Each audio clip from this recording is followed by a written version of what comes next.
The skin is a territory of memory. Long before words, it is touch that teaches what love, care, and presence are. The first sensation of the world doesn't come through sound, but through the warmth of an embrace, the firmness of a hand that welcomes. That's why, when we touch someone, we're not just washing a body or completing a task. We are, even without realizing it, awakening dormant stories. Because the skin remembers. It remembers everything. What was said and what was silenced. What hurt and what was never named. And sometimes, caring for someone's skin is unknowingly coming into contact with wounds that are also ours. Clarissa Pinkola Estes wrote, "To care is a radical verb. It always transforms us." And that's exactly where this story begins, in the act of caring. A woman, a contract, a bath. The beginning seemed simple. She was hired to care for an elderly, debilitated patient in a care facility. Just another job, another routine, another fragile body to be cleaned, dressed, supported. But there was something about this task that weighed differently. A silence that didn't come from his mouth, but from his presence. A discomfort that wasn't professional, but visceral. As if that body, that skin, that scent, were connected to a part of her she had forgotten. Or buried. There are pains that don't scream. They simply hide in strange places. In the sound of a radio playing, in the texture of a damp towel, in the way one gaze avoids another. And that's how she felt. As if something was about to surface. She didn't know what, but she knew that man wasn't just anyone. She knew, deep in her body, that she was standing at an emotional crossroads. The kind life forces us to face, not with shouting, but with gestures, with silence, with courage. The caregiving profession, so often invisible, requires an intimacy few understand. To touch another in their utmost vulnerability is also to face your own. And sometimes, unintentionally, without planning it, that's where the past reveals itself. Her story began like so many others. A strong, weathered woman, used to not expecting much from life but fulfilling what was hers with dignity. What she didn't know was that this professional contract concealed a much deeper reckoning. An emotional reckoning. An unplanned reunion with a part of her history she had sworn was buried. But it wasn't. It never was. Because when life wants to teach us something, it doesn't send warnings. It sends people, situations, and sometimes a silent patient with a scar on his left shoulder. Took 3 baths. 3 consecutive days, always at the same time, in the same white room with cold tiles. She washed his arms with firm but gentle movements. She knew his skin was thin as paper, fragile like the memories time had already worn away. On the 3rd bath, when she carefully turned his body to rinse his back, her eyes landed on that mark. A scar. Small, old, slightly crooked. On the left shoulder. The world froze in that instant. It wasn't his face she recognized. It was that scar. The same one she had seen in childhood, when a man carried her on his shoulders for a few fleeting moments on a Sunday lost to time. She couldn't breathe properly. The air felt heavy, and the sound of water hitting the clinic floor became a muffled blur. He didn't react. He remained silent, apathetic, his eyes empty. But she was shattered inside. It was as if a crack had opened in her chest and let out an ancient scream. The scream of a girl who waited for years for an explanation, a reunion, a presence. And now, before her, the man who abandoned her, her father, was there. Old, sick, unaware of who she was, or pretending not to know. She left that bath trembling, remembered the scent of childhood soap, the sound of the radio playing a song he liked. Fragments came like flashes. A red bicycle, a hurried hug, a silence that lasted too long. There was no goodbye. He vanished. One day he was her father. The next he was an absence. And now fate, that silent master of unfinished stories, placed her there. To care for him, to bathe him, to see him naked, fragile, defenseless. The same man she once begged to stay, to explain, to be a father. There was something cruel about that mute reunion, but also something inevitable. His body, already frail, revealed not just the passing of time, but everything that had been left between them. The absence, the abandonment, the longing that became defense. And now she had to decide what to do with all of it. Not with her mind, but with her hands, with touch, with the care she was never given, but that, for some unfathomable reason, she was now there to offer. And it was at that moment she understood. Life doesn't bring back those who hurt us out of whim. It brings them back out of necessity, so that something may be seen again, felt again, perhaps transformed, even in silence, even if it hurts, even if we don't want to remember. She grew up without a father, but for a long time she thought that didn't matter much. Told herself she was over it, that she was strong, that she could manage alone. But the truth is, his absence was the only constant presence. It wasn't his face she remembered, but the lack of it. Not his voice, but the silence. And it was that silence that, without her noticing, shaped every choice she made in life, especially in love. She fell for people who didn't stay, for relationships where she had to prove herself constantly, for loves where affection was a scarce reward, only given after much effort. She never knew why, until now, until that bath where his weakened, quiet body stood before her. And she, a grown woman, a caregiver, felt like a child again, trying to understand what she did wrong to be left behind. Psychology calls this implicit memory. It's what the body remembers even when the mind doesn't want to. And her body remembered. It remembered the abandonment, the waiting, the emptiness. It remembered all the times she said yes when she wanted to say no, just to avoid being left again. It remembered all the times she accepted less than she deserved, just to not relive the pain of the original abandonment. His abandonment, and now he was there, physically present, but emotionally still the same, absent, detached, lost in his own silences, as if nothing had changed, and yet everything was different, because now she saw, with clarity, with pain, with lucidity.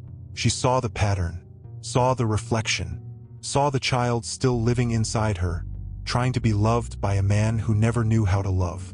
And for the first time, she didn't run from it, didn't numb herself. She stayed, she felt, and began, unknowingly, to rewrite that story from the inside out. It was just another morning, like so many others, the same silent routine. Prepare warm water, lay out clean towels, say little. He, as always, said nothing. He just accepted the care with a lost gaze, somewhere between exhaustion and surrender. She was used to it, had learned not to expect anything more than what his body could give.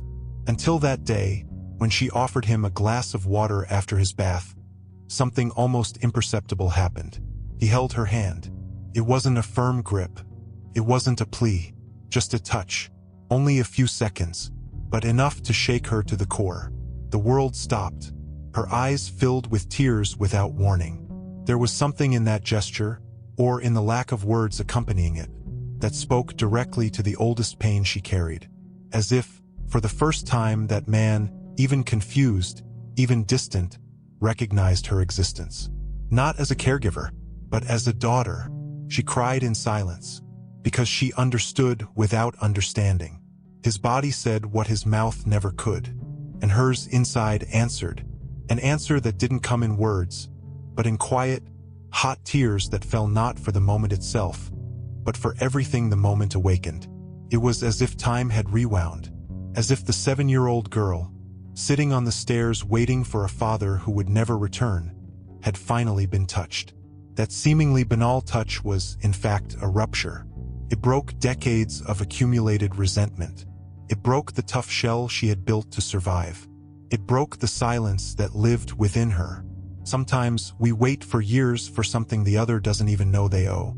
And when it comes, even small, even flawed, it's like it opens a crack in the heart, through which pain exits, but through which healing also begins to enter. She could have asked for a transfer. No one would have blamed her. Caring for a father who had abandoned her, and who pretended not to know who she was more than the contract demanded, more than any weary heart could endure. But she stayed, and that choice wasn't rational. It was emotional. It was one of those decisions the body makes before the mind can understand. She stayed, and cared, every day, with the same care she gave any other patient. But inside, something was different. A silent ritual of healing that only she knew was happening. Each bath she gave was also a plunge into herself, into her wounds, into her memories.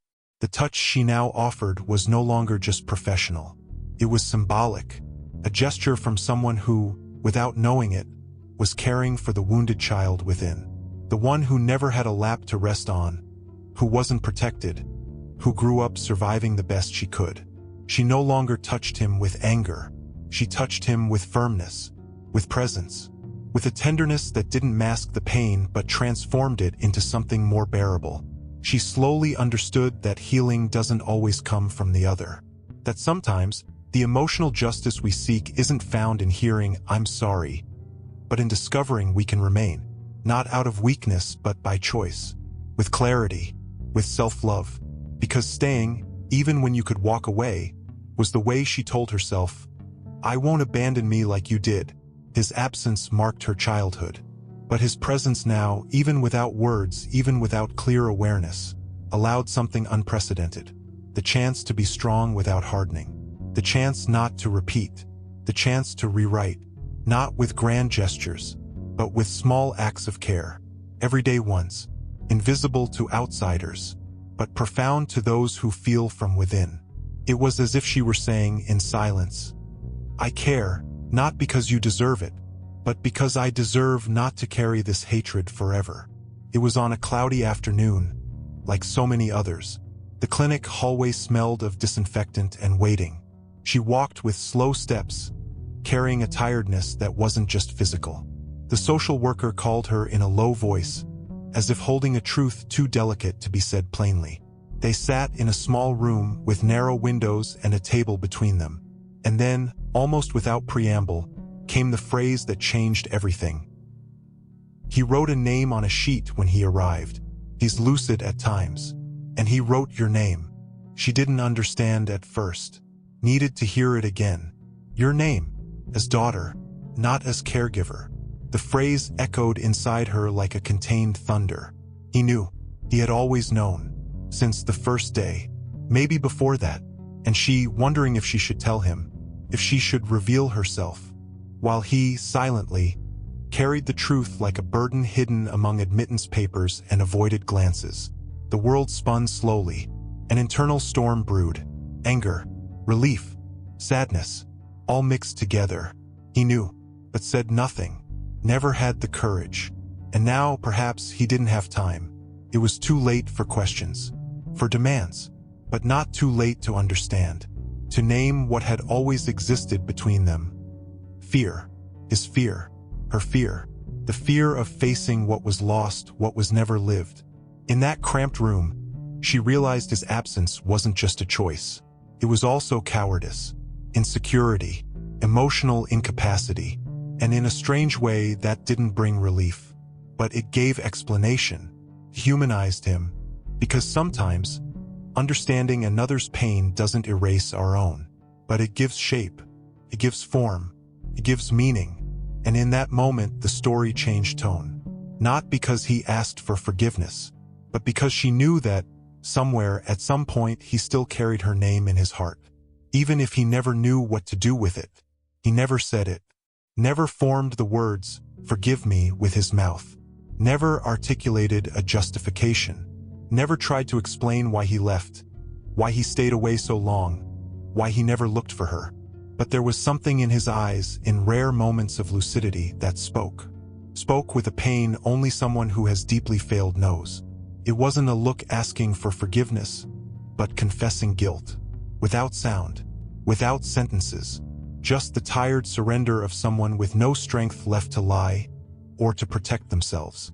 For a long time, she waited for that apology. At different points in life, she fantasized about hearing, "Daughter, I'm sorry. I made a mistake." She imagined a hug, a confession, any word that would give meaning to the void.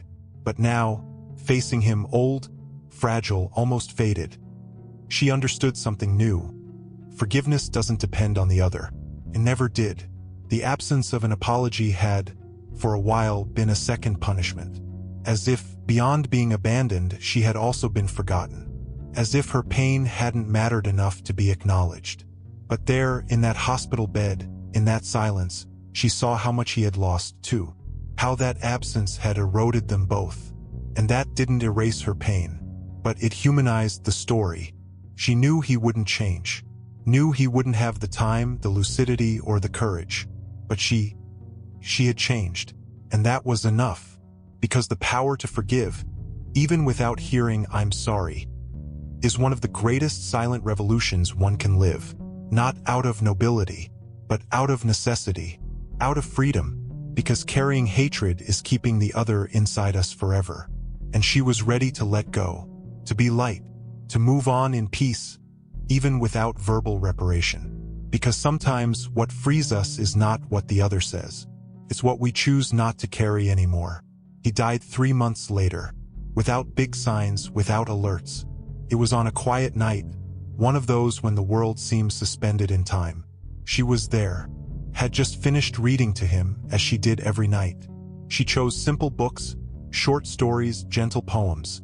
Not because he understood all the words, but because the cadence of her voice seemed to soothe him. It was a ritual she created, like someone offering what they never received. He had never read to her when she was little, but now she read to him, not for him, for herself. On the day of the funeral, it rained, and she cried, but not the way one might expect, not with despair, nor with rage. She cried with a kind of serene sadness, the sadness of someone who understands that some stories don't have happy endings, but they can have dignified closures. And sometimes that's enough, because she didn't just bury the father who abandoned her. She also buried the pain of not being seen, the feeling of not being loved, the weight of having spent her life trying to fill a void that, now she knew, was never her fault. For the first time, she didn't want someone to care for her. She didn't expect to be rescued, heard, or comforted. She wanted and managed to care for herself, in a silent, intimate, profound way. The kind of care that's born when we choose not to repeat what hurt us, when we don't return to the world the pain it gave us, when we understand that saving ourselves isn't about forgetting or pretending it didn't hurt. It's about looking at everything that happened and still choosing not to become it. The cycle didn't end with full reconciliation, but with awareness, with choices, with dignity.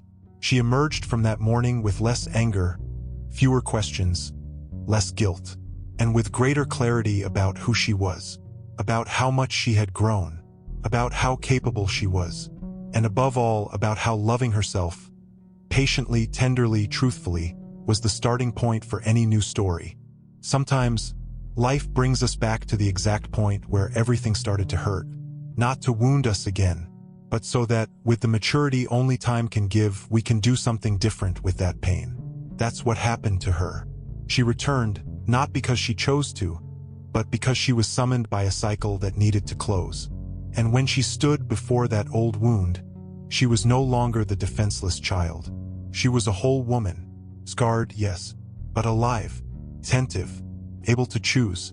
There was no spoken forgiveness, no soap opera reconciliation, no long embrace, no shared tears.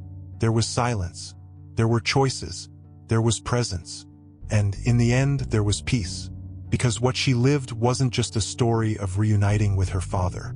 It was a reunion with herself, with the part of her that needed to stop waiting, with the part that deserved to be seen by herself. And that, in itself, was healing.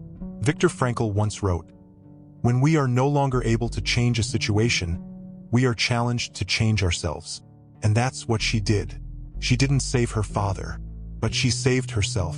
Saved herself from resentment, from the role of the victim, from the unconscious repetition of emotional patterns that only hurt. She chose to break the cycle. She chose to love differently. She chose to move forward with lightness, with memory, with dignity. Love doesn't always come to be lived with the other.